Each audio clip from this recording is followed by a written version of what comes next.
দিতে পারি নাই। আর আমার বিষয়টা এরকম হয়েছে যে এই পুলিশের ভূমিকা দেখে মনে হইতেছে যে পুলিশ মনে হইতেছে যে একটা অপমৃত্যু রেকর্ড করার জন্য বসে আছে, যে আছে একটা মৃত্যু হয়েছে, নাইলে এই পর্যায়ে যাবে কেন।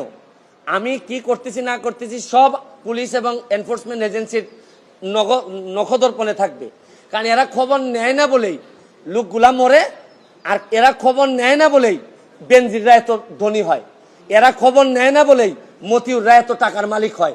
কারণ এরা তো থাকে কারে কোন জায়গায় বদলি করবে, কারে কোন জায়গায় জায়গা মতো নিজের লোক সেট করলে অনেক টাকার বাণিজ্য হবে, এইসব অভিযোগ এদের বিরুদ্ধে। যার কারণে আমার কষ্টটা এখানে, আমার এই মরতে কষ্ট নাই, আমার দুইটা কষ্ট। একটা হচ্ছে মরে গেলে আমার এলাকার মানুষের কি হবে, এইটা আমাকে কষ্ট দেয়। আরেকটা হচ্ছে গিয়ে যে এই দেশটা এমনভাবে মরার জন্য ক্ষেত্র তৈরি করা হয়েছে যে আপনি দেখেন আজকে আমার সকালবেলা আমার মেয়ে